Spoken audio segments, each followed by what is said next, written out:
या रहीम या रहमान रमजान रमजान, या रहीम या रहमान रमजान रमजान। बिस्मिल्लाहिर्रहमानिर्रहीम। अस्सलाम वालेकुम दोस्तों, मैं फ़हीम अब्बास आप सब देखने वालों को अब तक टेलीविज़न की माह सयाम की खुसूसी नशरियात या रहीम या रहमान रमज़ान में खुश आमदीद कहता हूँ।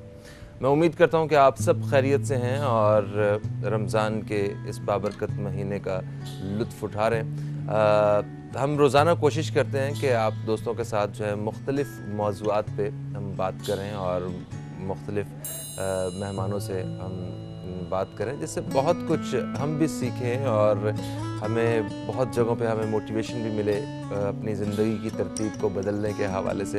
तो आज भी हमने एक बहुत ही अहम मौजू पे बात करनी है और जिसके लिए मेरे साथ स्टूडियो में नहायत ही अहम मेहमान भी मौजूद हैं। मैं आपको ये बताता चलूँ कि ये जो हमारे प्रोग्राम का पहला हिस्सा है जिसमें हमारे साथ ये मेहमान मौजूद होंगे, इसमें हम सेहत के शोबे के हवाले से बात करेंगे। सेहत और तालीम ये दो ऐसे शोबे हैं वतन अज़ीज़ में जो जिन पर बहुत ज़्यादा तवज्जो की ज़रूरत है और आवाम को ख़ुद अपनी मदद आपके तहत इसको जो है वो बेहतर करने की ज़रूरत है। और आज इसी की अपनी मदद आपके तहत मतलब जो काम हो सकता है और किस हद तक हो सकता है, इसी हवाले से हम बात करने वाले हैं अपने प्रोग्राम में। एक ऐसे हॉस्पिटल का जिक्र करेंगे जो नॉन प्रॉफिट ऑर्गेनाइजेशन है, कि बग़ैर किसी मुनाफे के वो लोगों की मदद कर रहे हैं, उन ज़रूरतमंद और मुस्तहिक मरीज़ों का इलाज कर रहा है एक ऐसा हॉस्पिटल। और ये उस हॉस्पिटल का नाम है मुर्शिद hospital and health care centre. इसी हवाले से आज बात होनी है, जहाँ पे तकरीबन तमाम ही सहूलियात मौजूद हैं जो सेहत के शोबे में किसी मरीज़ को दरकार हो सकती हैं। तो इस हवाले से बात करनी है आज। मैं सबसे पहले चाहूँगा कि मैं अपने मेहमानों का तारुफ़ करवाऊँ और ज़रा इनसे हॉस्पिटल के बारे में पूछें। और मेहमान ख़ुद हमारे साथ जो है वो एक बहुत बड़ी मोटिवेशन है, अचीवमेंट है अपनी ज़ात में माशाल्लाह। तो उनसे भी इसी हवाले से बात करेंगे। सबसे पहले तारुफ़ करवाऊँगा डॉक्टर विकास सिंह हैं, जो orthopaedic trauma and spine surgeon है। आपको खुश आमदीद कहते हैं। अस्सलाम वालेकुम सरदार जी, की हाल है? थैंक यू सर, शुक्र अल्लाह ताला का। मेरा नाम डॉक्टर विकास सिंह है, जैसे आपने तारुफ़ करवाया। मैं ऑर्थोपेडिक एंड स्पाइन सर्जन मुर्शिद हॉस्पिटल में एज ए काम कर रहा था। शुक्र अल्लाह ताला का, पाकिस्तान का मैं पहला ऑर्थोपेडिक 6 सर्जन हूँ। तो मेरी FCPS की ट्रेनिंग जो थी वो लाहौर घुरकी हॉस्पिटल से थी, जिसको पाकिस्तान का बेहतरीन ट्रेनिंग इंस्टीट्यूट का अवार्ड लास्ट ईयर मिला है। मैंने दोस्तों के तबीयत सही है? शुक्र अल्लाह ताला दी। कोरोना वायरस से महफूज हैं आपके सारे दोस्त अहबाब सारे, माशाल्लाह। शुक्र जी। चलें, गुड है माशाल्लाह। मेरे साथ जो दूसरी मेहमान शख्सियत मौजूद हैं, ये फिजियोथेरेपिस्ट हैं डॉक्टर सुंदस फातिमा साहिबा। हम आपको भी खुश आमदीद कहते हैं। अस्सलाम वालेकुम, कैसी हैं सुंदस? वालेकुम सलाम, अल्हम्दुलिल्लाह खैरियत से। मैं डॉक्टर सुंदस फातिमा मेरा नाम है और मैं मुर्शिद हॉस्पिटल में फिजियोथेरेपी की स्पेशलिस्ट हूँ। अच्छा जी, डॉक्टर साहब अपने बारे में कुछ बताइए। देखें, मैंने जो सिख कम्युनिटी से ताल्लुक़ रखने वाले बहुत सारे मेरे अजीज़ हैं जो मतलब कुछ सिख कम्युनिटी की नुमाइंदगी करते हैं, उनसे शो के हवाले से मुलाकात होती रहती है। कुछ हमारे शोबिज़ में हैं, कुछ एक वो हमारे सिंगर दोस्त हैं जस्सी लैलपुरिया, और भी बहुत सारे दोस्त हैं हमारे। तो मैंने पहली दफ़ा डॉक्टर जो हैं वो मैंने सिख देखे हैं। तो आपका भी जो तरीका वारदात है वो बिल्कुल नॉर्मल आम डॉक्टरों वाला ही है? बिल्कुल जी, बिल्कुल। अपने बारे में कुछ बताइए सर। जी सर, मैं ऑर्थोपेडिक स्पाइन सर्जन काम करूँ मुर्शिद हॉस्पिटल में। अच्छा। तो FCPS की ट्रेनिंग मेरी घुरकी हॉस्पिटल लाहौर से थी, जो पाकिस्तान का पहला स्पाइन सेंटर है। उसके बाद 1 साल घुटने तब्दील और कूल्हे की जोड़ तब्दील करने के ऑपरेशंस का कोर्स मैंने साउथ सिटी हॉस्पिटल से किया था।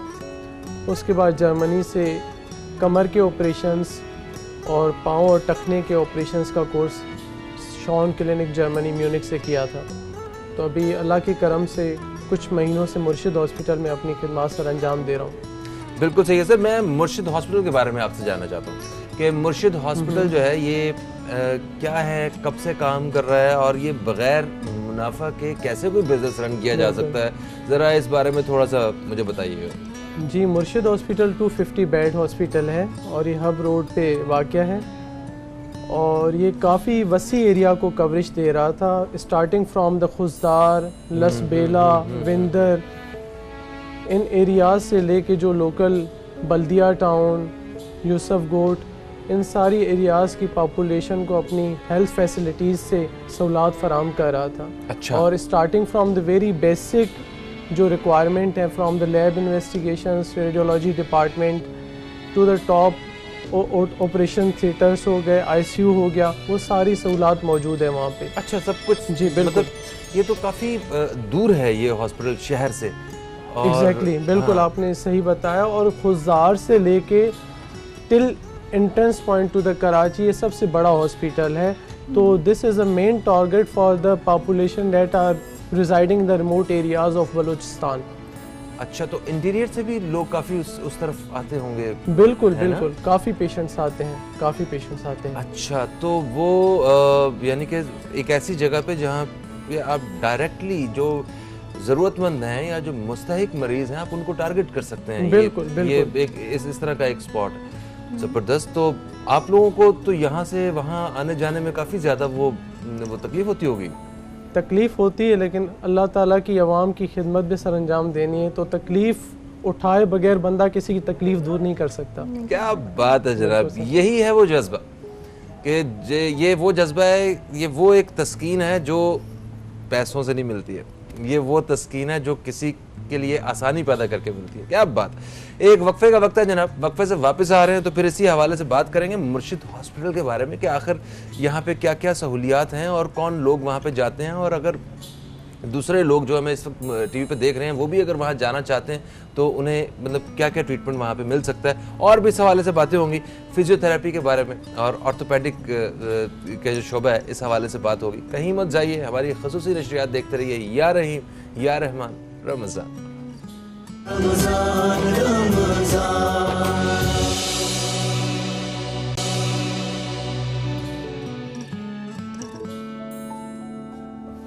या रहीम या रहमान रमज़ान, यह है अब तक टेलीविज़न की माह रमज़ान की खसूसी नशरियात। उसमें आपको फिर से हम खुश आमदीद कहते हैं। मेरे साथ आज बहुत ही ख़ास और मुअज़्ज़ज़ मेहमान मौजूद हैं जिनका ताल्लुक़ मुर्शिद हॉस्पिटल से, और ये मुर्शिद हॉस्पिटल उन्होंने बताया कराची शहर से तकरीबन बाहर, जहाँ पे इंटीरियर से और बलूचिस्तान से वो मुस्तहिक लोग आके इलाज करवाते हैं जो वाकई ज़रूरतमंद हैं, और बग़ैर किसी मुनाफे के ये इदारा ये काम कर रहा है।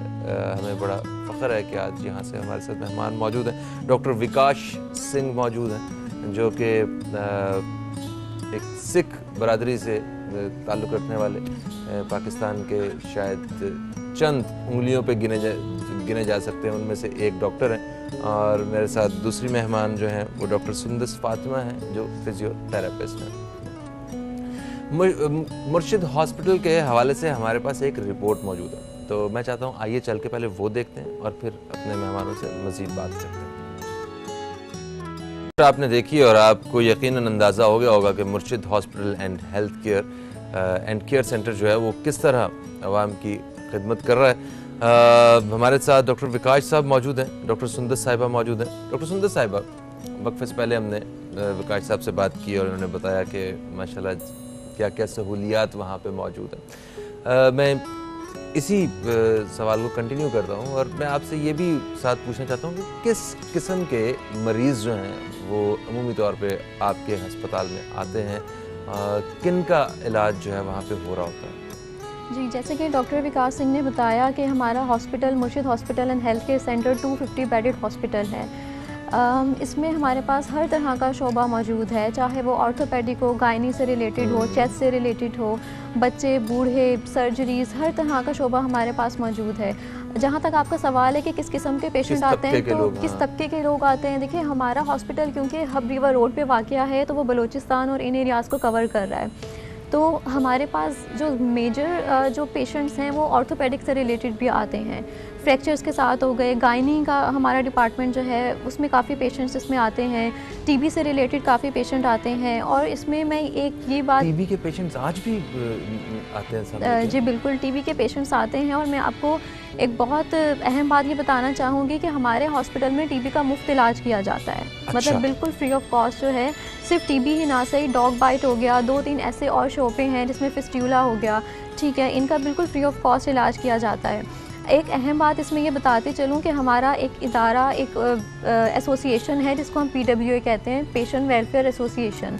उसका मकसद क्या है? देखिए, नॉन प्रॉफिट ऑर्गेनाइजेशन है, ठीक है। इसका मकसद क्या है? कोई पेशेंट हमारे पास आ रहा है, ऑब्वियसली अफोर्डिंग भी आते हैं, नॉन अफोर्डिंग भी। ऐसा नहीं है कि सब नॉन अफोर्डिंग पेशेंट्स ही आएंगे।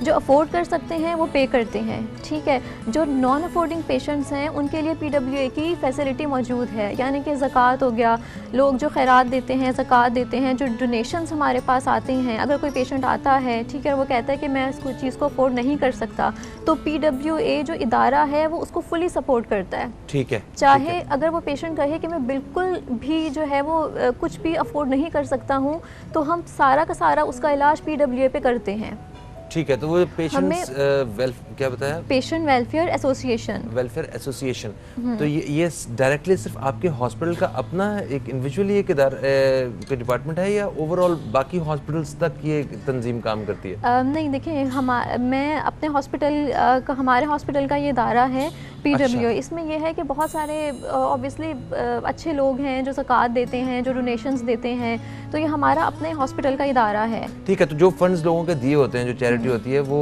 डायरेक्टली उन मरीजों तक पहुंचती है जो अखराजात जो है वो अफोर्ड नहीं कर पाते, बर्दाश्त नहीं कर सकते। ओके, ये तो बहुत अच्छी बात।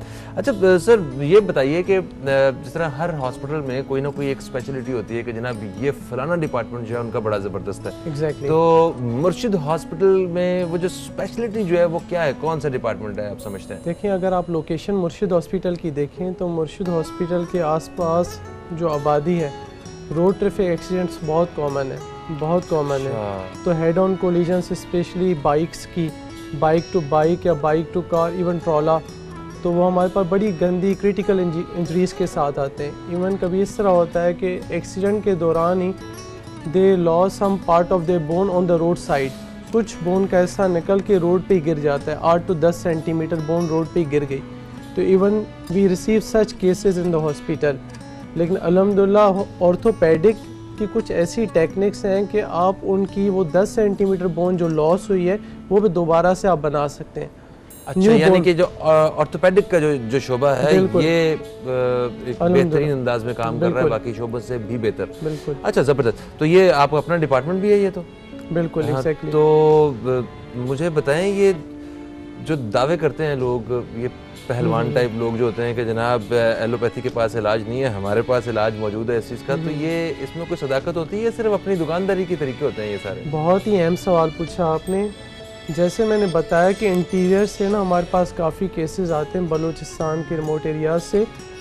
तो हमारे पास वो पेशेंट्स जिनके फ्रैक्चर हो गए हों वो 2-3 महीने बाद हमारे पास प्रेजेंट करते हैं, क्योंकि 2-3 महीने वो जरा वगैरह से पट्टियाँ करवाते रहते हैं।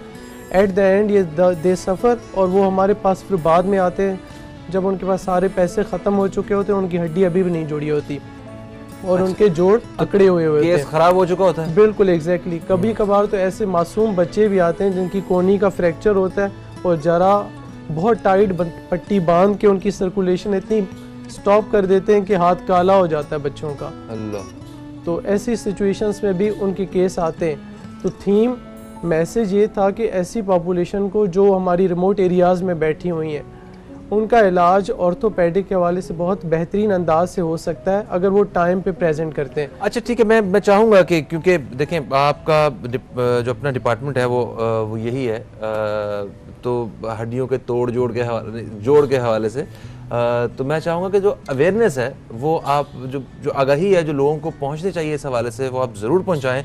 और उसके बाद ये जो मुर्शिद हॉस्पिटल के बारे में कुछ मज़ीद मालूमात मैंने हासिल करनी है, और कि लोग भी किस तरह, कौन लोग वहाँ पे अप्रोच कर सकते हैं जाने के लिए, इलाज करवाने के लिए जो फ्री में इलाज हो सकता है, और कौन लोग जो हैं उन मुस्तहिक लोगों की मदद में अपना हिस्सा डाल सकते हैं, उस काफ़िले का हिस्सा बन सकते हैं। इस बारे में बात करते हैं। छोटा सा वक्फा फिर से आन पहुँचा है। दोस्तों कहीं मत जाइए, हमारी खसूसी नशरियात देखते रहिए। या रहीम या रहमान, रमज़ान।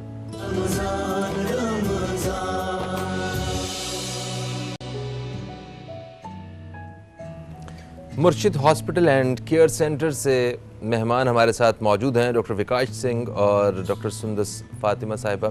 वक्फे से पहले हम डॉक्टर विकास सिंह साहब से बात कर रहे थे, और इसी बात को हम आगे बढ़ाते हैं और कंटिन्यू रखते हैं। बात हो रही थी कि मुस्तहिक लोगों का बेहतरीन इलाज, इस हवाले से बात हो रही थी। मुर्शिद हॉस्पिटल अपना किरदार बखूबी सरअंजाम दे रहा है। डॉक्टर सुंदस साहिबा, ये बताइए कि जिस तरह बता रहे थे सर कि हमारे यहाँ जो ऑर्थोपेडिक का डिपार्टमेंट है ये बड़ा एक आसान तरीके से अपना काम अदा कर रहा है, और क्योंकि वो उस एरिया में है जहाँ पे करीब जो है हाईवे, बड़े रोड्स हैं, तो वहाँ एक्सीडेंट के केसेस भी काफ़ी आते हैं, तो उनका बड़ा भला होता है लोगों का वहाँ पे उस जगह पे हॉस्पिटल होने का।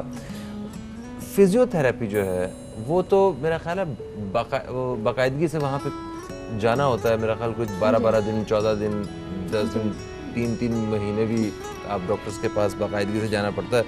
तो वो इतनी दूर हॉस्पिटल का होना और वो फिजियोथेरेपी के हवाले से, मतलब ऐसी क्या ख़ास बात है कि लोग इतनी दूर वहाँ पे जाते हैं फिजियोथेरेपी के लिए? देखिए, फिजियोथेरेपी के हवाले से मैं ये बात बताती चलूँ कि हर पेशेंट को ज़रूरी नहीं है कि हम 2 मंथ्स और 3 मंथ्स जो हैं वो कॉल करें, ठीक है। ऑब्वियसली डिपेंड करता है पेशेंट की कंडीशन पे। कुछ पेशेंट्स की कंडीशंस ऐसी होती हैं कि उसमें हम, अगर पेशेंट बहुत दूर से आ रहा है, जैसे बलूचिस्तान का है, वो डेली नहीं आ सकता, तो फिजियोथेरेपी में एक अहम चीज़ है, उसको हम होम प्रोग्राम कहते हैं। हम पेशेंट को सिखा देते हैं कि अगर आपने घर पे एक्सरसाइजेस करनी है, आपने किस तरह से करनी है, आपकी बताते हैं ये कंडीशन है, इतने टाइम बाद ये करना है, इतने टाइम बाद ये एक्सरसाइजेस आपने चेंज करनी है। तो पेशेंट ठीक होगा अगर कल को मोहल्ले में दुकान खोल ले अपनी फिजियोथेरेपी की, तो नहीं, इसमें ऐसा नहीं काम होता। तो सिखा दिया आपने। नहीं, देखिए ऐसा नहीं होता, हर पेशेंट दूसरे से मुख्तलिफ है। Just kidding. अच्छा, सही है। तो आप होम प्रोग्राम के तहत उन्हें सिखा देते हैं कि आपको इस एक्सरसाइज की ज़रूरत है इस वक्त, और आप ये घर में कर सकते हैं, किसी की हेल्प से घर में आप करवा सकते हैं ऐसे। लेकिन हर तरह का पेशेंट जो है वो, अगर ज़रूरी नहीं है कि हम उसको होम प्रोग्राम बताएं तो वो रिकवर भी कर जाए। ऑब्वियसली हमारे पास जो है वो बहुत सारी इस तरह के केसेस हैं या सिवियरिटीज़ हैं। कुछ केसेस ऐसे हैं कि जिसमें पेशेंट को रेगुलर फिजियोथेरेपी की ज़रूरत होती है। अब मैं आपको एग्जांपल देती हूँ। एक फालिज का पेशेंट है, ठीक है। फालिज के पेशेंट में हम सबको पता है कि एक तरफ जो है वो काम करना छोड़ दिया पेशेंट का, ठीक है। अब इसका इलाज जो है वो लॉन्ग टर्म है, जैसे आपने कहा 3 महीने, 4 महीने में भी, इससे भी ज़्यादा, ठीक है। अब पेशेंट को रेगुलर फिजियोथेरेपी की ज़रूरत होती है। फिजियोथेरेपी सिर्फ एक्सरसाइजेस का नाम नहीं है, हमारे पास कुछ लेटेस्ट टेक्नोलॉजीज़ हैं। फिजियोथेरेपी फील्ड ने अब बहुत ज़्यादा आप समझें कि तरक्की कर ली है। अगर हम कहें कि ये एक्सरसाइजेस तक महदूद है तो ये काफ़ी नहीं है। एक्सरसाइजेस इसका एक पार्ट है, लेकिन कुछ हमारे पास टेक्नोलॉजीज़, कुछ मोडालिटीज़ हैं जिसका एक अहम रोल है। तो ये सारी चीज़ें मिलकर जो है वो हम एक बाकायदा पेशेंट का ट्रीटमेंट प्लान बनाते हैं। बिल्कुल सही हो गया। अच्छा, डॉक्टर विकास सिंह साहब, सर वक्फे से पहले हमने कहा था जब हम आएंगे तो हम ये जो आपका शोबा है, इसे क्या कहते हैं? Orthopaedic surgery. ये जो शोबा है, इसके हवाले से आप आगाही देंगे लोगों को कि हमारे यहाँ वो पहलवान जो हैं वो ख़ानदानी पहलवान इतने ज़्यादा हो गए हैं और लोगों का झुकाव जो है उस तरफ ज़्यादा हो गया है। कुछ हमने वो सोशल मीडिया पे भी इस तरह के वो थोड़ी छानी वाले लोग देखे हैं जो कमर सीधी कर रहे हैं, अलाइनमेंट कर रहे हैं। तो मैं चाहता हूँ कि आप मेडिकल फील्ड के, मतलब एक नुमाइंदा होने के नाते, आप क्या अवेयरनेस देना चाहेंगे लोगों को? ज़रा अपने शोबे के बारे में प्लीज़ बताइए। देखें, ऑर्थोपेडिक के हवाले से जो सहूलात हम वहाँ पे दे रहे हैं, ऐसे फ्रैक्चर्स जो काफ़ी बुरे तरीके से ख़राब होके इन जराओं से हमारे पास आते हैं, उनकी ट्रीटमेंट वक्त पे हो सकती है अगर वो टाइम पे आ जाते हैं और उनके रिज़ल्ट्स अच्छे हैं। उसके हवाले से बहुत सी ऐसी बीमारियां भी ऑर्थोपेडिक की हैं जो बैडली ट्रीटेड होती हैं, उनका इलाज भी हमारी तरफ अच्छा हो सकता है। जैसे वो फील्ड है ही नहीं है वो। बिल्कुल, मैं आपको बताता हूँ। जैसे ऐसे बच्चे जिनके पैदाइशी पाँव टेढ़े हों, ठीक है, चाहे वो अंदर की तरफ हों, बाएँ की तरफ हों, पोलियो की सर्जरी, घुटनों का घिस जाना, उनके जोड़ तब्दील के ऑपरेशंस या स्पाइन के ऑपरेशंस, अब ये सारी सहूलात हमने मुर्शिद हॉस्पिटल में स्टार्ट कर दी हैं। Okay, nice. ठीक है, और orthopaedic surgery is very gadget dependent, आपको एसेसरीज़ होनी चाहिए सर्जरीज परफॉर्म करने के लिए। तो अल्हम्दुलिल्लाह हमारे पास 3 मेजर ऑपरेशन थिएटर्स हैं, 2 माइनर ओटीज़ हैं।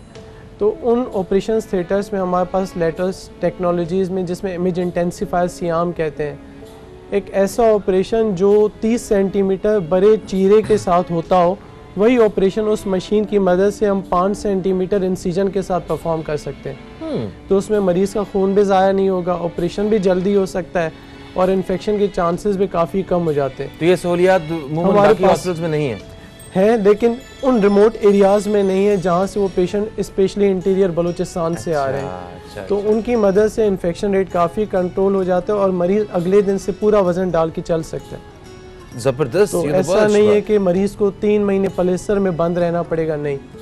ठीक है, तो मुझे बताएं डॉक्टर सुंदस फातिमा, अगर किसी की सलाम दुआ वगैरह हो तो वो उसे उसका नंबर जल्दी आ जाता है, कोई सिफारिश वगैरह लग जाती है आप लोगों के हॉस्पिटल में? देखिए, ऐसा है कि हमारा हॉस्पिटल जो है वो मुस्तहिक लोगों की मदद कर रहा है। हाँ। अब हमारा काम क्या है कि एक गरीब इंसान की मदद करना। इसमें ये नहीं है कि कोई मेरा जानने वाला है, कोई आपका जानने वाला है, डॉक्टर साहब का जानने वाला है, वो आया और उसने सिफारिश की और वो हो गया।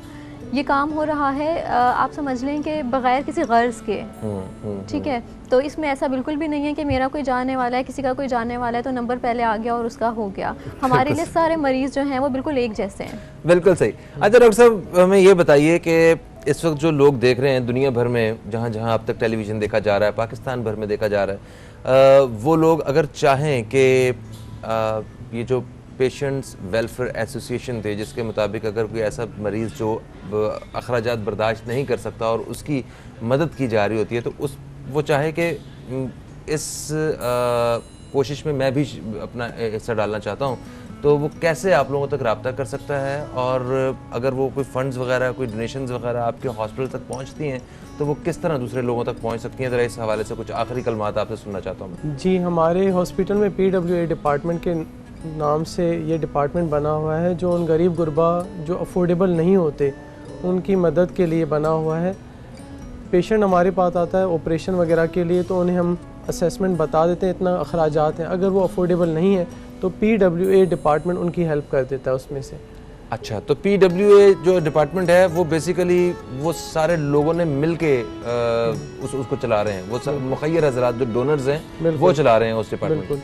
ठीक है, तो वो डोनर बनने के लिए कितने करोड़ होने ज़रूरी है, ये भी बता दें? नहीं, 1 रुपया भी अहमियत रखता है। 1 रुपया भी अहमियत रखता है। बिल्कुल, आपका हाथ होना चाहिए, आपकी मन की एक वो होनी चाहिए, भावना होनी चाहिए कि आप you want to donate something for someone, nothing else.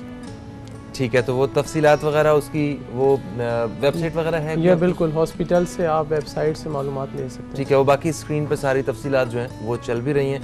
अच्छा, प्रोग्राम का जो पहला हिस्सा है वो अपने अख्ताम की तरफ आने वाला है। मैं आप दोनों मेहमानों का इंतहाई अदब से शुक्रिया अदा करता हूँ कि आप लोग तशरीफ़ लाएँ और इतना अहम काम कर रहे हैं आप लोग, और स्पेशली इस मुश्किल और मुसीबत की घड़ी में जब कोरोना वायरस की वजह से पूरी दुनिया एक खौफ में मुब्तला है और एक परेशानी में मुब्तला है, तो ऐसी सूरत हाल में आप लोग जो हैं वो फ्रंट लाइन पे काम कर रहे हैं, आपको हम सैल्यूट करते हैं। Thank you sir. मैं सर कुछ एक और सिर्फ 1 या 2 जुमलों में कोई कोरोना वायरस के हवाले से कुछ ऐसे आगाही के बारे में कुछ बातें जो हैं वो अगर दोस्तों को बताना चाहें तो आपकी नवाजिश होगी। जी, वही स्टे होम्स, अपना ख्याल रखें, अपने घर वालों का। लॉकडाउन खोल गया जी? अभी भी है। अच्छा, अभी भी लॉकडाउन खोला है लेकिन वायरस तो खत्म नहीं हुआ। वायरस नहीं खत्म हुआ, यस बिल्कुल ठीक।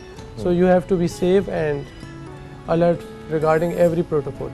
Sir thank you so much, sir thank you so much. दोस्तों, एक वक्फे का वक्त है, वक्फे से वापस आएंगे तो फिर आज हम बहुत ही अहम मौजू पे बात करने वाले हैं। एतकाफ़ के हवाले से, एतकाफ़ की फजीलत के बारे में बात करेंगे।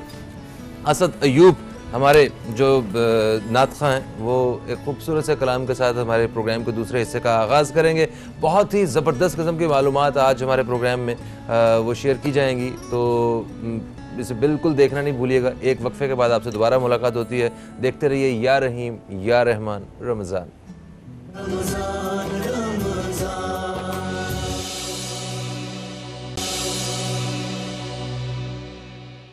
सल्लल्लाहु अलैहि या रसूल अल्लाह वसल्लम अलैहि या हबीब अल्लाह। हाजिर है तेरे दरबार में हम,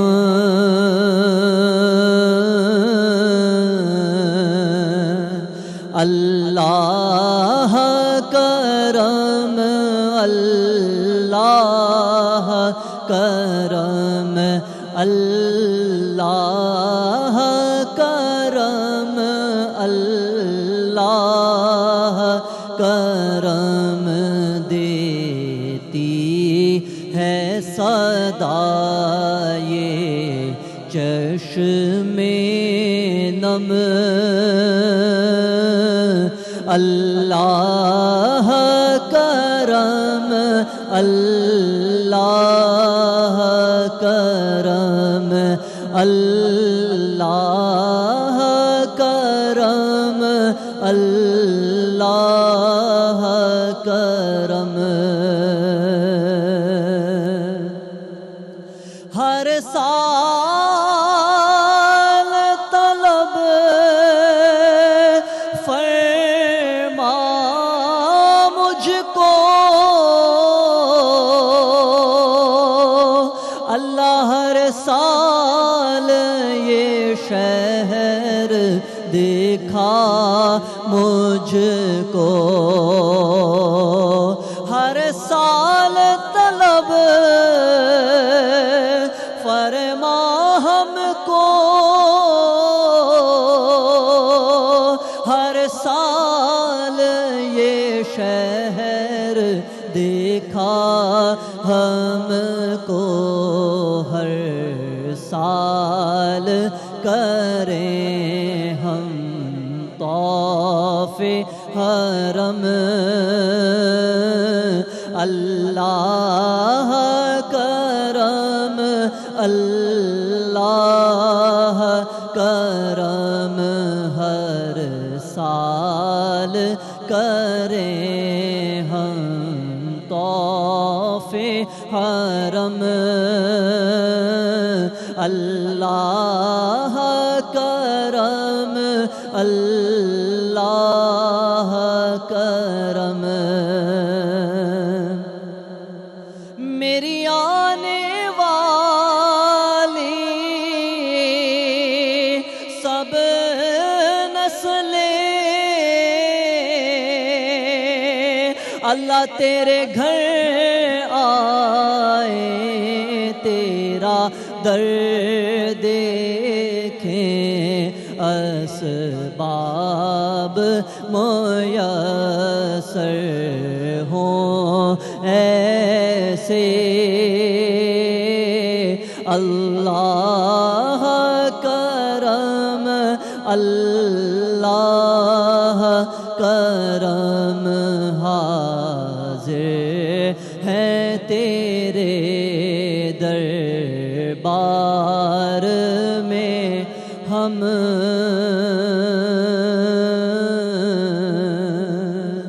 अल्लाह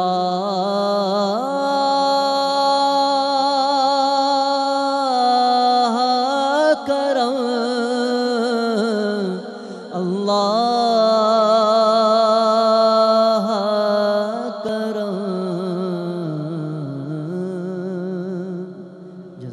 सुभान अल्लाह, माशाअल्लाह। दोस्तों, प्रोग्राम के दूसरे हिस्से में हम दाखिल हो चुके हैं, जिसका नहायत ही खूबसूरती से आगाज़ हो चुका है असद अयूब साहब की आवाज़ में, और उन्हें हमद बारी ताला से एक हमें बेहतरीन आगाज़ दिया है इस प्रोग्राम के दूसरे हिस्से का। आपको बताता चलूँ कि आप सब दोस्त अब तक टेलीविज़न पे हमारी माह सयाम की ख़ुसूसी नशरियात या रहीम या रहमान रमज़ान देख रहे हैं, और हमारे इस दूसरे हिस्से में मैं वक्फे से पहले ये बता चुका हूँ कि हम बात करने वाले हैं एतकाफ़ की फजीलत के हवाले से। एतकाफ़ के हवाले से नहायत ही जो अहम मालूमात हैं वो हम दोबारा से सुनेंगे, और साथ ही इस बहुत से लोग वो जो आज एतकाफ़ पे बैठ रहे हैं उनको हम एतकाफ़ कर रहे हैं, हम उनको मुबारकबाद भी पेश करेंगे और उनके लिए दुआ भी करेंगे कि अल्लाह ताला उनकी ये जो इबादत का जो तरीका वो चुनने जा रहे हैं अल्लाह ताला कबूल फरमाए अपनी बारगाह में। और इसके साथ साथ हम अपने लिए भी दुआ करेंगे कि अल्लाह ताला हमें भी ये मौका फराहम करे कि हम भी अल्लाह ताला की इबादत जो है इस तरह करने की कोशिश करें, एतकाफ़ करें और जो सही मानों में जो क़ुर्ब इलाही है वो हासिल कर सकें। और ये इतना एक ख़ूबसूरत मौका होता है एतकाफ़ की जो इबादत है, ये इस हवाले से जो मेरी एक आम सी मालूमात है उस हवाले से कि इसमें आप दुनिया से राब्ता तोड़ देते हैं। आप सिर्फ़ अल्लाह की मोहब्बत में अपने आप को ये 10 दिन जो है आखिरी अशरा रमज़ान का, जिसको कुछ उलमाए कराम जो हैं वो दोज़ख से निजात का अशरा भी वो एक्सप्लेन करते हैं, तो वो माफ़ी मांगने के लिए जो अल्लाह ताला को इतना पसंद है माफ़ी के, जब उसका बंदा जो है अल्लाह का बंदा जो है माफ़ी मांगता है, तो माफ़ी मांगने के लिए इससे बेहतरीन वो दिन हो नहीं सकते, वक्त हो नहीं सकता। ताक रातें, रमज़ान का महीना, उसका आखिरी अशरा, रहमतों और बरकतों की बारिशें, मतलब ये एक बहुत ही खूबसूरत मौका होता है। तो आज हम एतकाफ़ के हवाले से बात करते हैं। सबसे पहले मैं तारुफ़ करवाऊँगा मेरे साथ जो आज मुअज़्ज़ज़ मेहमान मौजूद हैं। सबसे पहले जो मेहमान हैं वह मुफ्ती बिलाल रज़ा कादरी साहब, हम आपको खुशामदीद कहते हैं। अस्सलामु अलैकुम। वालेकुम। कादरी साहब कैसे हैं आप? अल्हम्दुलिल्लाह, आप सुनाएं और ठीक हैं? अल्हम्दुलिल्लाह अल्हम्दुलिल्लाह। और मेरे साथ दूसरे मेहमान, ये इनसे अक्सर बेशतर शो में मुलाकात होती रहती है और अच्छा तफसील से जो है वो बयान करते हैं, मुफ्ती मोहम्मद जाहिद असलम साहब, आपको भी खुशामदीद कहते हैं। अस्सलाम वालेकुम जनाब। वालेकुम अस्सलाम रहमतुल्लाह। मुफ्ती साहब कैसे हैं? ठीक ठाक हैं? मैं बिल्कुल ठीक। मज़े आ रहे हैं? रमज़ान का लुत्फ़ उठा रहे हैं? अल्हम्दुलिल्लाह माशाअल्लाह माशाअल्लाह माशाअल्लाह। अच्छा मुफ्ती बिलाल साहब, आपसे मैं जो आज का मौजू है यहाँ से गुफ्तगू का सिलसिला शुरू करते हैं। मुझे ये बताइए कि एतकाफ़ की फ़जीलत क्या है? एतकाफ़ क्या है? सबसे पहले तो यहाँ से शुरू करते हैं, एतकाफ़ क्या है? बिस्मिल्लाहिर्रहमानिर्रहीम, अल्हम्दुलिल्लाह रब्बिल आलमीन। हज़रत एतिकाफ़ मुतक़िफ़, एतिकाफ़ का मतलब रुक जाना, ठहर जाना। एतिकाफ़ अमूमन सुन्नत रसूल है और 10 दिन एतिकाफ़ किया जाता है। और साथ साथ ये भी अर्ज़ करता चलूँ, एतिकाफ़ की फ़जीलत बड़ी प्यारी फ़जीलत है। एक दिन के एतिकाफ़ की फ़जीलत आप सुनेंगे तो फिर आप इस बात से अंदाज़ा करेंगे अल्हम्दुलिल्लाह कि 10 दिन एतिकाफ़ कितना बाबरकत है। एक दिन रमज़ान के हवाले से एक दिन नफली वैसे बता रहा हूँ। उसके बाद फिर आप रमज़ान का सुनिए कि इंशाअल्लाह एक दिन के एतिकाफ़ की फ़जीलत के हुज़ूर दो आलम सल्लल्लाहु अलैहि वसल्लम ने इरशाद फरमाया कि जो सिर्फ एक दिन का एतिकाफ़ कर ले, अल्लाह तबारक व तआला उसके और दोज़ख के दरमियान तीन खंदकें हाइल करेगा कि जो मगरिब और मशरिक की मुसाफत उससे भी बड़ी खंदकें होंगी, यानी कि वो दोज़ख से बहुत दूर कर दिया जाएगा। ये एक दिन के एतिकाफ़ की फ़जीलत है। तो आप ये हिसाब लगाएं कि 10 दिन एतिकाफ़, अल्हम्दुलिल्लाह उसकी फ़जीलत ये है कि जो 10 दिन एतिकाफ़ करता है, हुज़ूर दो आलम सल्लल्लाहु तआला अलैहि वसल्लम का फरमाना कि रमज़ानुल मुबारक का हुज़ूर अलैहिस्सलातु वस्सलाम ने पूरा महीना एतिकाफ़ किया, 10 दिन का एतिकाफ़ किया, फिर 20 दिन का किया, फिर जब 10 दिन का किया आपने फरमाया कि ताक रातों को कहा गया कि एतिकाफ़ की ताक रातों को जो है वो अपना एतिकाफ़ के अंदर तलाश किया जाए रमज़ान के महीने में। तो हुज़ूर ने फरमाया जो 10 दिन का एतिकाफ़ पाबंदी वक्त के साथ कर रहे रमज़ानुल मुबारक के महीने में, अल्लाह तबारक व तआला उसके ऊपर वो रहमतों की बरसात अता फरमाता है कि अल्लाह तबारक व तआला उसके तमाम मुश्किलें आसान कर देता है और वो बंदा रब के इतना करीब हो जाता है कि जब वो दुआएं करता है तो अल्लाह तबारक व तआला उसकी दुआएं कबूल कर लेता है। सुभान अल्लाह सुभान अल्लाह।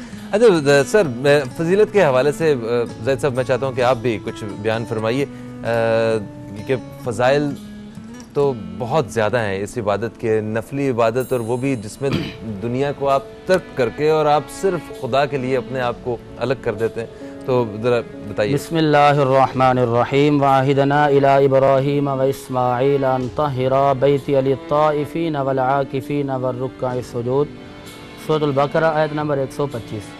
अल्लाह तबारक व तआला ने इस आयत करीमा के अंदर एतिकाफ़ का जिक्र फरमाया। एतिकाफ़ बहुत पुरानी इबादत है, ये सुन्नत अंबिया है। अल्लाह तबारक व तआला के प्यारे हबीब हज़रत मोहम्मद मुस्तफ़ा सल्लल्लाहु अलैहि वसल्लम की पसंदीदा इबादत एतिकाफ़ है। इस बात का अंदाज़ा आप इस हदीस पाक से लगा सकते हैं कि आका करीम सल्लल्लाहु अलैहि वसल्लम ने ज़िंदगी में हमेशा हर रमज़ान में एतिकाफ़ किया। बुखारी शरीफ जल्द नंबर 1 सफ़ा नंबर 681, बुखारी शरीफ जल्द नंबर 1 सफ़ा नंबर 664 में हदीस पाक मौजूद है कि एक मरतबा किसी उज़र की बिना पर मेरे नबी से एतिकाफ़ रह गया तो हुज़ूर अलैहिस्सलातु वस्सलाम ने शव्वाल के आखिरी अशरे में एतिकाफ़ अदा फरमाया। और इसी तरह मायशत सिद्दीक़ा बुखारी जल्द नंबर 1 सफ़ा नंबर 664 पे हदीस पाक मौजूद है, फरमाती हैं कि मैंने आका अलैहिस्सलातु वस्सलाम की पूरी हयाती में देखा कि आपने ता हयात हमेशा एतिकाफ़ फरमाया और इसी तरह आका अलैहिस्सलाम की एक और हदीस पाक मौजूद है तिरमिज़ी शरीफ जल्द नंबर 2 सफ़ा नंबर 212 पे कि हुज़ूर अलैहिस्सलाम ने 20 दिन का भी एतकाफ़ किया और 30 दिन का भी एतकाफ़ किया और सहाबा को ये फरमाया कि अगर तुम मेरी पसंदीदा इबादत देखना चाहते हो तो वो एतकाफ़ है। क्यों? सहाबा ने पूछा आका इस पर इतना ज़ोर क्यों? हुज़ूर अलैहिस्सलाम ने फिर इसका जवाब इरशाद फरमाया, आपने फरमाया कि एतिकाफ़ रब को मनाने का एक तरीका है, एतिकाफ़ तौबा करने का एक तरीका है, एतिकाफ़ अपने आप को परवरदिगार आलम की बारगाह में मकबूल करवाने का तरीका है। और इस एतिकाफ़ के हवाले से हुज़ूर ने क्या फरमाया, इब्न माजा शरीफ जल्द नंबर 2 सफ़ा नंबर 365 पे हदीस पाक मौजूद है। हुज़ूर ने इरशाद फरमाया कि जब मोतकिफ़ एतिकाफ़ की नीयत के साथ रब की बारगाह में जम कर बैठ जाता है, एक जगह पे आकर बैठ जाता है, तो अल्लाह तबारक व तआला का उस पर इतना करम होता है कि वो उस दौरानिए में जितना वक्त भी गुजारता है उसका तमाम वक्त इबादत में, नेकियों में लिखा जाता है, अगरचे उसने नेकियां की हों या ना की हों। और इसी तरह फरमाया मनी इताका फ़ी रमज़ान युग़फ़र लहू मा तक़द्दम मिन ज़ंबिही, मुस्लिम शरीफ के हदीस पाक कि जिसने रमज़ान के अंदर अल्लाह को राज़ी करने के लिए ईमान और इखलास के साथ एतिकाफ़ किया, अल्लाह ने उसके सब का तमाम गुनाहों को माफ़ फरमा दिया। सुभान अल्लाह, सुभान अल्लाह। ये अभी तक हमने जो बात की उस पर ये वाज़ेह हुआ कि इसकी बहुत ज़्यादा फजीलत है इस नफली इबादत की, और ये अंबिया कराम जो हैं वो ये इबादत किया करते थे। रसूल पाक सल्लल्लाहु अलैहि वसल्लम एतकाफ़ फरमाया करते थे। अभी हम एक वक्फ़े की तरफ बढ़ रहे हैं, वक्फ़े से हम जैसे ही वापस आने वाले हैं और वक्फ़े से वापस आके फिर हम बात करेंगे कि ये एतकाफ़ कैसे किया जाता है, उसमें क्या क्या इबादत होती है, क्या पढ़ना चाहिए, क्या करना चाहिए, क्या नीयत होनी चाहिए और क्या इसके बारे में अहकामात हैं। और मौजूदा सूरत हाल में जब कोरोना वायरस का खौफ और जितनी परेशानियाँ हैं, जब बाजमात नमाज के हवाले से बहुत सारे सवालिया निशान हैं, उस वक्त एतकाफ़ करने के बारे में उलमाए कराम क्या फरमाते हैं, इन मौज़ूआत पर बात होगी। कहीं मत जाइए, अब तक देखते रहिए हमारी खसूसी नशरियात, देखते रहिए या रहीम या रहमान रमज़ान।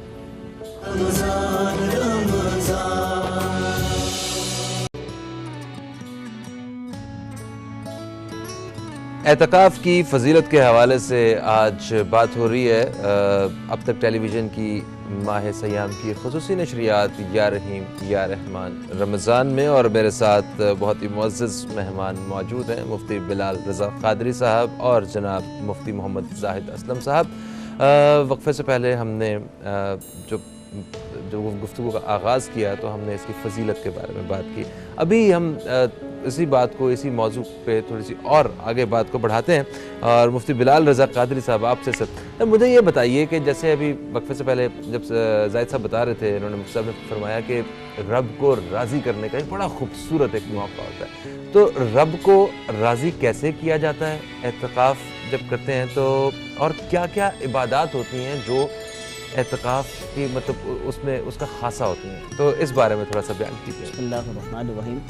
अल्हम्दुलिल्लाह, जब एतिकाफ़ में बैठा जाता है, एतिकाफ़ में जब मौजूद होते हैं, देखें एतिकाफ़ एक ऐसी इबादत है, सबसे पहली बात कि एतिकाफ़ तन्हाई की इबादत है, बिल्कुल अकेलेपन की इबादत है। आप जब एतिकाफ़ के अंदर बैठते हैं तो रब को राज़ी करने के लिए सबसे बड़ी बात है कि आप तमाम नमाज़ों का एहतराम करते हैं, कुरान पाक भी पढ़ते हैं माशाल्लाह, और तमाम उलमाए किराम यही फरमाते हैं कि जो तमाम नफली चीज़ें हैं, जिस तरह अवाबीन हैं, इशराक व चाश्त हैं, रब के करीब होने के लिए नफिल का ज़्यादातर अहतमाम किया जाता है और रब ताला के हम करीब होते हैं।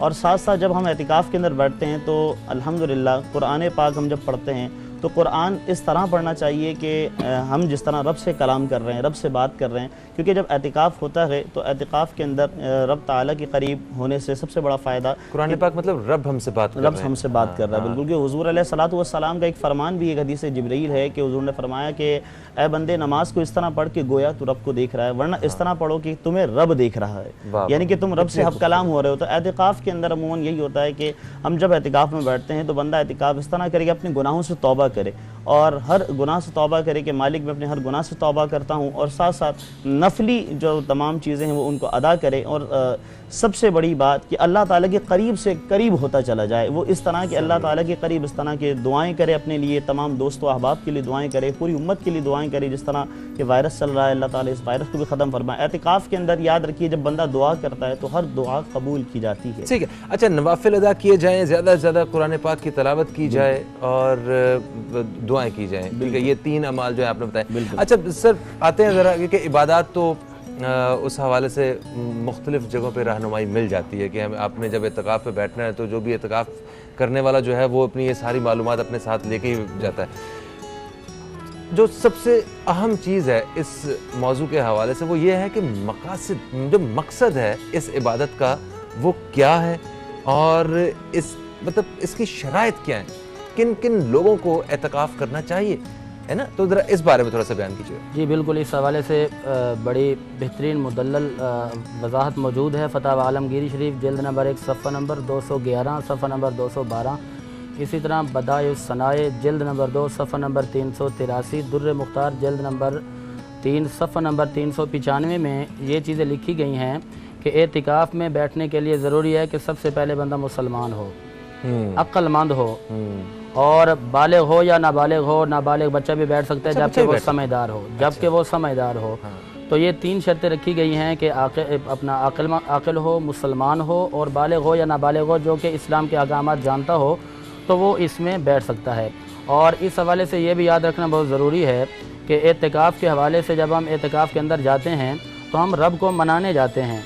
और एतिकाफ़ का जो अजीम मकसद है वो ये है कि बंदा दुनिया से तर्क ताल्लुक़ होकर जाता है, किनारा कशी करके जाता है, दुनिया को छोड़ के जाता है, सिर्फ अपने रब से जाके मुलाकात करता है, रब को जाके मनाता है।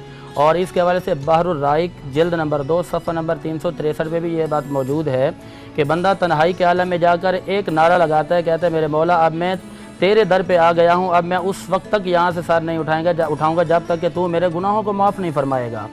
तो ये एक अच्छा मुझे बताइए, मर्द हजरात और ख़वातीन के लिए क्या कोई अलग अलग शराइत हैं, इस बारे में भी थोड़ी सी रोशनी डालिएगा। देखें जी, इसके एतिकाफ़ फासिद को देखा जाए कि किन चीज़ से एतिकाफ़ फासिद होता है, तो इस हवाले से भी दुर्र मुख्तार जिल्द नंबर 3 सफ़ा नंबर 506 पे भी मौजूद है और 506, 507, 508 तक आप जा सकते हैं। ये तकरीबन 4-5 सफ़े हैं जिनके अंदर एतिकाफ़ के हवाले से लिखा गया है कि जिन जिन चीज़ों से मर्दों का एतिकाफ़ टूट जाता है उन्हीं चीज़ों से ख़वातीन का भी एतिकाफ़ टूट जाता है। अच्छा, मगर इससे पहले देखें, एतिकाफ़ टूटने से पहले एतिकाफ़ करने के बारे में मैं जानना चाह रहा हूँ। वक्त की कमी है कि मर्द हजरात को मसाजिद में एतिकाफ़ करने के बारे में हुक्म है और ख़वातीन घर में एक कोना चुनती हैं। मर्दों के लिए ये हुक्म है कि वो अपनी महल्ले की मस्जिद में या जामा मस्जिद में जाएं, उस मस्जिद में एतिकाफ़ बैठें। और जो ख़वातीन हैं, ख़वातीन के लिए मस्जिद बैत का मतलब ये होता है कि यानी नमाज़ पढ़ने के लिए ख़ास जगह जो चबूतरा टाइप का बनाया जाता है, उस जगह पे अपना खैमा लगाएं, वहाँ बैठ के नमाज़ पढ़ें और उसी जगह पे एतिकाफ़ किया जाएगा। ठीक हो गया। अच्छा, अभी क्योंकि वक्त भी कम है, इतना खूबसूरत मौजू है, ये मेरा जो प्रोड्यूसर है ना, इसने ये सही नहीं कर रहा हमारे साथ। अच्छा खैर जनाब, तो मुझे ये बताइए कि अभी कोरोना वायरस के हवाले से जैसे आपको पता है कि परेशानी है, बाजमात नमाज के हवाले से भी बहुत सारे सवालिया निशान थे। तो अभी एतिकाफ़ के बारे में क्या हिकमत अमली अपनाई गई है, मैं आपसे शॉर्टली जानना चाहता हूँ, फिर आपसे मैं ये पूछूंगा जाते हुए कि क्या क्या आप हदायत देना चाहेंगे। सर जी, एतिकाफ़ के हवाले से ये है कि जिस तरह के सोशल मीडिया पर एक शोर मचा हुआ था कि जी मर्द भी घरों में बैठ सकते हैं, पहले तो मैं एक इस गलती का इजाला करना चाहूँगा कि मर्दों का एतिकाफ़ घरों में नहीं होता, क्योंकि एतिकाफ़ का मतलब ही अलहदगी है, एतिकाफ़ का मतलब ही दूरी है घर से, अपने मिलने वालों से। तो जब बंदा घर में ही बैठेगा तो मर्दों का एतिकाफ़ घर में बैठना बिल्कुल ही नामुनासिब और गलत है, शरीयत के खिलाफ है। ठीक है, तो फ़ोन लेके जा सकते हैं साथ? नहीं, फ़ोन तर्क ताल्लुक़ करना है, दुनिया का वाईफाई वगैरह ये सारे खत्म कुछ भी नहीं, ये सब चीज़ें ख़त्म करनी है। नौजवानों के लिए खसूसी पैगाम ये है कि जब आप एतिकाफ़, भले इस दफ़ा तो नौजवानों को बैठने नहीं दिया जा रहा, तो खुद हमने अपनी मस्जिद में 2 बंदों का रखा है कि 2 बंदे बैठें और वो लोग बैठें जो बुर्दबार हों, समझदार हों और उनके अंदर समझदारी हो, वो सिर्फ अपने इंटरव्यू चल रहे हैं इस दफ़ा। जी सही सर, क्योंकि प्रोग्राम के आखिरी लम्हात हैं ये प्रोग्राम के इस हिस्से के, मुझे बताइए कि क्या हदायत देना चाहेंगे उन लोगों को जो इस दफ़ा एतिकाफ़ में बैठ रहे हैं और जो हमारी तरह, मेरी तरह, जो आइंदा सालों में उम्मीद रखते हैं कि वो इंशाल्लाह कभी बैठेंगे, उनके लिए क्या क्या हदायत है? ज़रा सर यही अर्ज़ करना चाहूँगा कि एतिकाफ़ के हवाले से जो लोग मसाजिद के अंदर बैठ रहे हैं, पहले तमाम की गवर्नमेंट की तरफ से जो SOPs फॉलो करवाई जा रही है उन तमाम पर अमल किया जाए, एहतियाती तदाबीरों को अमल किया जाए, फ़ासला रखा जाए, जिस तरह नमाज के अंदर फ़ासला रखा जा रहा है। अल्हम्दुलिल्लाह अहले सुन्नत की काफ़ी हद तक तमाम मसाजिद के अंदर ये एहतमाम किया जा रहा है कि फ़ासले से अपना नमाज़ पढ़ाई जा रही है। तो एतिकाफ़ के अंदर भी यही हो कि एतिकाफ़ का मतलब मुफ्ती साहब ने इरशाद फरमाया तन्हाई है, सब कुछ छोड़कर रब की बारगाह में आना है कि मौला मैं तेरे दर पर आ गया हूँ, जो कुछ है मालिक तू है मेरा, तू ही मेरा काम करेगा, तू ही मेरा सब कुछ है। तो जब आप एतिकाफ़ के लिए तशरीफ़ लाते हैं तो एतिकाफ़ के अंदर हिदायत यही है कि आप एतिकाफ़ को फॉलो करें। फॉलो इस तरह करना है आपने कि जनाब तमाम एहतियाती तदाबीरों पर अमल करना है और कोशिश यही करें जहाँ पे एहतियाती तदाबीरों में अमल यह करवाया जा रहा है कि जी बगल गिर ना हो, हाथ ना मिलाएं, सैनिटाइज़र का इस्तेमाल करवाया जा रहा है, मास्क भी इस्तेमाल करवाए जा रहे हैं। तो कोशिश यही करें कि जब एतिकाफ़ के अंदर बैठें तो थोड़ा अपने आप को दूर रखें और एहतियात साथ साथ रखें, ताकि वैसे भी कहा जाता है कि सफाई अपना जो है निस्फ़ ईमान है, पाकीज़गी है। तो मैं यही अर्ज़ करूँगा कि हिदायत, ये तमाम चीज़ें आपके सामने जो बयान की जा रही हैं वो यही है कि जब एतिकाफ़ में हम बैठें तो अपने आप को सेव करके बैठें, और जो लोग आइंदा बैठे हैं वो ये नियत करें कि इंशाअल्लाह अब के जो एतिकाफ़ हो रहा है बहुत कम से कम लोगों में हो रहा है, तो अल्लाह तबारक व तआला अब के जो एतिकाफ़ कर रहे हैं अगली मरतबा और लोगों को भी एतिकाफ़ करने की तौफीक अता फरमाए। और आखिर में यही दुआ है कि मौला जो एतिकाफ़ कर रहे हैं उन सबको मदीने की हाज़िरी नसीब फरमाए, आमीन। और मैं आपको बताता चलूँ कि एतिकाफ़ के हवाले से इस दफ़ा उतने ज़्यादा लोग जो है एतिकाफ़ नहीं कर रहे हैं जितना पहले सालों में किया करते हैं। जो लोग इस दफ़ा एतिकाफ़ कर रहे हैं इस मुश्किल और मुसीबत की घड़ी में, वो बड़े खुश नसीब लोग हैं। और एक खुश नसीब हमारे साथ भी मौजूद हैं, जनाब बिलाल कादरी साहब, आप भी एतिकाफ़।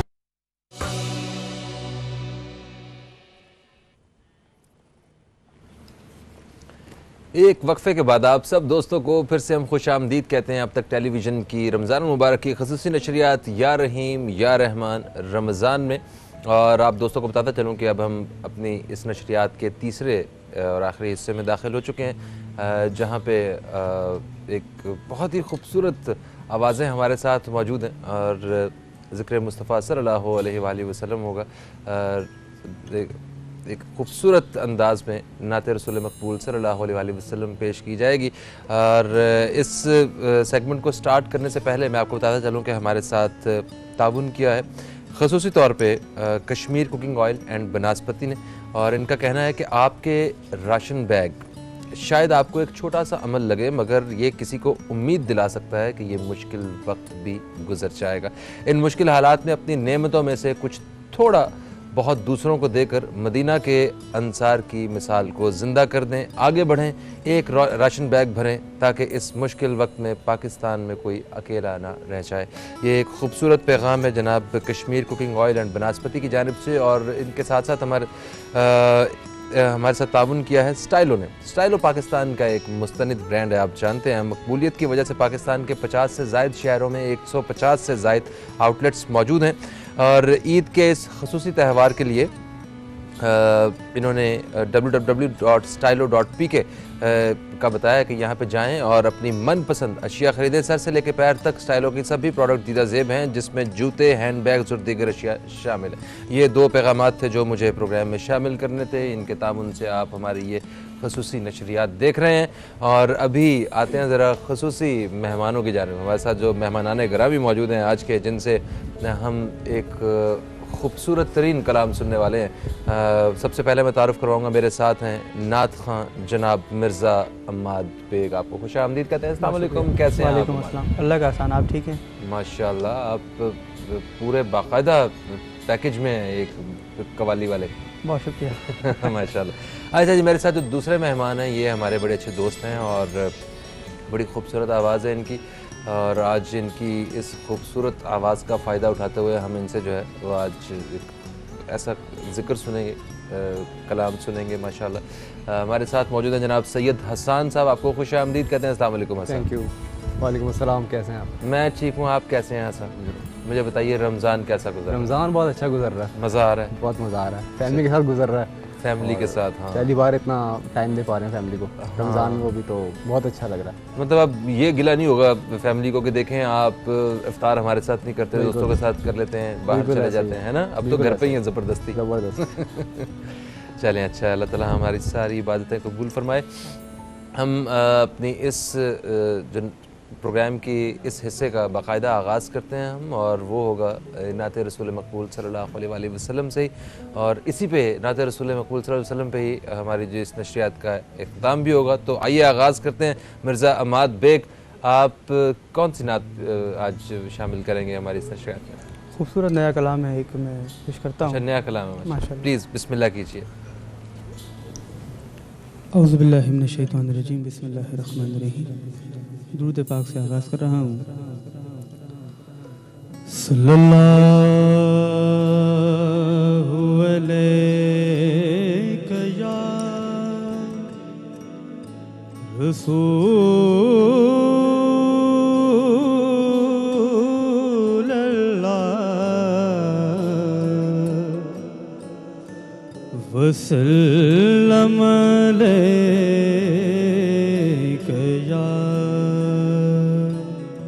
हबीब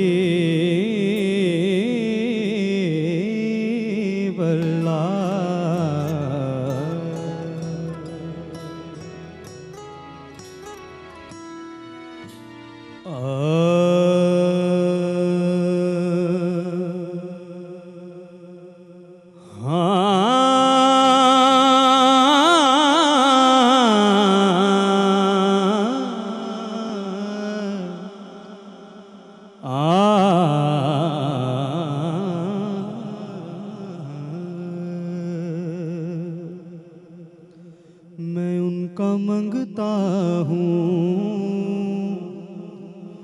उनका मंगता हूँ जो मंगता नहीं होने देते, उनका मंगता हूँ जो मंगता नहीं होने देते, उनका मंगता, उनका मंगता हूँ जो मंगता नहीं होने देते, मेरे आका मुझे रुसवा नहीं होने देते, मेरे आका मुझे रुसवा नहीं होने देते, मेरे आका मुझे रुसवा नहीं होने देते, उनका मंगता। और मेरे हर ऐब की करते हैं वो पर्दा पोशी, मेरे हर ऐब की करते हैं वो पर्दा पोशी, मेरे जुर्मों का तमाशा नहीं होने देते, मेरे जुर्मों का तमाशा नहीं होने देते, मेरे जुर्मों का तमाशा नहीं होने देते, उनका मंगता।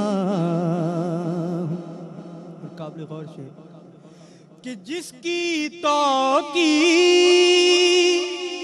बढ़ाने का ख्याल आए उन्हें, जिसकी तौकी बढ़ाने का ख्याल आए उन्हें, उसको नौकर दरे सैयदा का बना देते हैं, उसको नौकर दरे पंजतन का बना देते हैं, उनका मंगता। बात करता हूँ तो आती है महक तैबा की मेरे लहजे को वो मैला नहीं होने देते मेरे आका, मेरे लहजे को वो मैला नहीं होने देते, उनका मांगता माशाल्लाह, सुभान अल्लाह। मिर्ज़ा अहमद बेग, आपने नहायत खूबसूरत अंदाज में बहुत ही खूबसूरत कलाम हमारे इस प्रोग्राम में, इस कोशिश में आपने शामिल किया है, और जिससे मैं समझता हूँ कि हमारी इस नशरियात की, हमारी इस कोशिश की, हमारी इस नशिस्त की शान जो है वो बढ़ गई है। बहुत शुक्रिया आपका। अभी हम सैयद हसन साहब की जानिब बढ़ेंगे। ये इनकी बहुत खूबसूरत आवाज़ है और बड़े लाइट मोड में बड़े अच्छे कलाम इन्होंने पढ़े हैं जो हमने सुने हैं, और आपसे जनाब दरख्वास्त करते हैं कि आप प्रोग्राम में कलाम शामिल करें। वैसे क्या सुनाने वाले हैं आप? मैं वही ज़फ़र कासमी साहब का एक कलाम है। अच्छा, खुला तो है सब। वैसे अमूमन आप इसे पढ़ते रहते होंगे? अच्छा, पसंद भी है आपको? पसंद भी, और मेरे जो फादर हैं उनका फेवरेट कलाम है ये। अच्छा, तो मैं ये पेश नज़र करूँ। तो आपको देख रहे हैं इस वक्त? देख रहे हैं, बिल्कुल देख रहे हैं। तो जनाब अंकल जी, आपके लिए ये जो कलाम पढ़ने वाले हैं, वहीद ज़फ़र कासमी साहब का कलाम जो है वो तकरीबन सारे ही लोगों को पसंद है। इतने माशाल्लाह, इतना उन्होंने उरूज देखा है वहीद ज़फ़र कासमी साहब ने, माशाल्लाह माशाल्लाह। बिस्मिल्लाह कीजिए। सल्लल्लाहु अलैका या रसूल अल्लाह वसल्लम अलैका या हबीब अल्लाह। खुला है सभी के लिए बाबे रहमत, खुला है सभी के लिए बाबे रहमत। वहाँ कोई रुतबे में अदना न मुरादों से दामन नहीं कोई खाली, कतारे लगाए खड़े हैं सवाली। मैं पहले जब मदीने गया था तो थी दिल की हालत तड़प जाने वाली। मैं पहले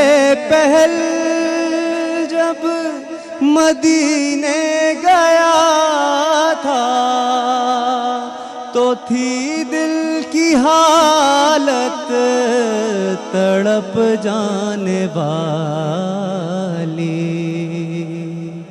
वो दरबार सचमुच मेरे सामने था, वो दरबार सचमुच मेरे सामने था। अभी तक तस्वुर था जिसका ख्याली।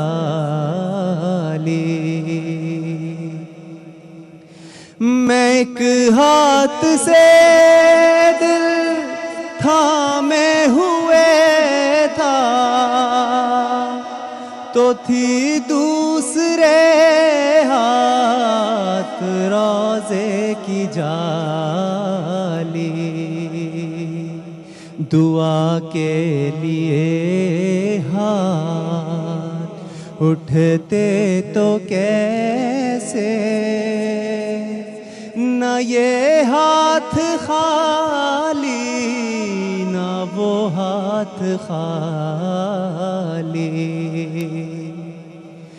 जो पूछा है तुमने कि मैं नजर करने को क्या ले गया था, तो तफसील सुन लो। था नातों का एक हार, अश्कों के मोती, दुरूदों का गजरा, सलामों की डाली। खुला है सभी के लिए बाबे रहमत, वहाँ कोई रुतबे में अदना न आली।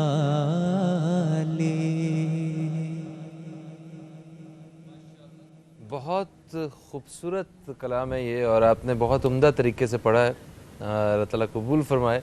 और अभी प्रोग्राम में हमें थोड़ा सा वक्त और मिल गया, और ये बड़ा एक अच्छा हुआ है। इसमें हम जाते जाते जो है वो एक इतना खूबसूरत कलाम जो है वो शामिल करने वाले हैं, जो यकीनन बहुत से लोग जो हमारी ट्रांसमिशन देखते हैं वो भी इसका इंतज़ार कर रहे होते हैं। हम अपनी जो नशरियात का अख्ताम है वो क़सीदा बुर्दा शरीफ से करने की कोशिश करते हैं, और आज हमारे साथ अमाद मौजूद भी हैं, मिर्ज़ा अमाद। तो मिर्ज़ा अमाद, आज आप शामिल करेंगे कलाम? बिल्कुल सही हो गया। और इससे पहले कि मैं आप दोस्तों से इजाज़त तलब करूं, मैं शुक्रिया अदा करना चाहूँगा सैयद हसन का। आप तशरीफ़ लाए और अपने बहुत उम्दा अंदाज़ में आपने कलाम पेश किया। माशाल्लाह, आप जिस तरह भी अपनी एफ़र्ट कर रहे हैं, अल्लाह ताला आपको कामयाबी अता फ़रमाए। और मिर्ज़ा अमाद बेग साहब, आपका भी बेहद शुक्रिया, आप तशरीफ़ लाए। आपके लिए भी मुस्तकबिल के लिए बेहद दुआएं हमारी और नेक तमन्नाएं। अल्लाह ताला आपको भी कामयाब करे। और आप क़सीदा बुर्दा शरीफ वो पढ़ेंगे, और उसी के साथ हम अपने दोस्तों से भी इजाज़त चाहेंगे। इंशाअल्लाह दोस्तों, आपसे कल फिर मुलाकात होगी कुछ नए मेहमानों के साथ, नए मौज़ूआत के साथ। कल तक के लिए फ़हीम अब्बास को और हमारी इस नशरियात या रहीम या रहमान रमज़ान की जो पूरी टीम है, पूरी टीम जो कैमरा के पीछे काम कर रही है, इन सबको भी इजाज़त दें। कल तक के लिए खुदा हाफिज़। पाकिस्तान जिंदाबाद।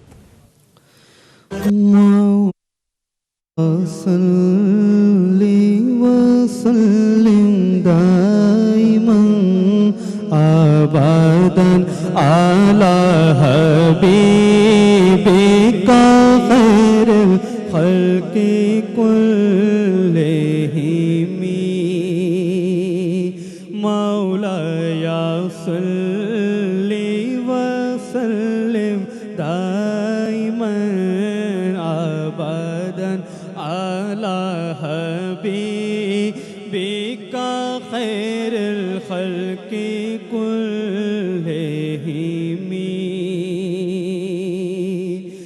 मुहम्मदुर सय्यिदुल कौनैनि व सकलैन। मुहम्मदुर सय्यिदुल कौनैनि व सकलैन वल फरीक़ैनि मिन उर्बिन व मिन अजमी। मौलाया सल्लि व सल्लिम दाइमन अबदन। हुवल हबीबुल्लज़ी तुरजा शफ़ाअतुहु।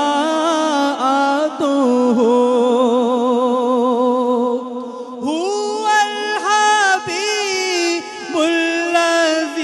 तुरजा शफ़ाअतुहु लिकुल्लि हौलिन मिनल अहवालि मुक़तइमी। मौलाया सल्लि व सल्लिम दाइमन अबदन। रब्बी बिल मुस्तफा बल्लिग मकासिदना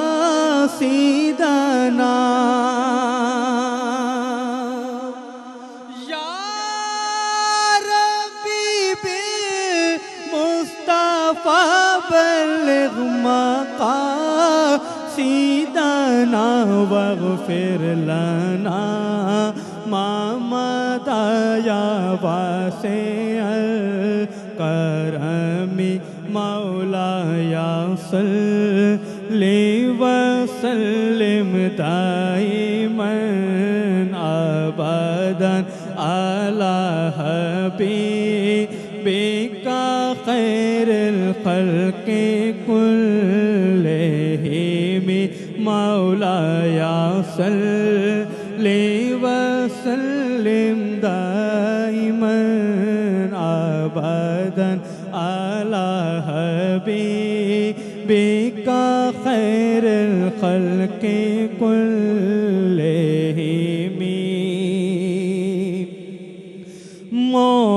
मुहम्मदुर सय्यिदुल कौनैनि व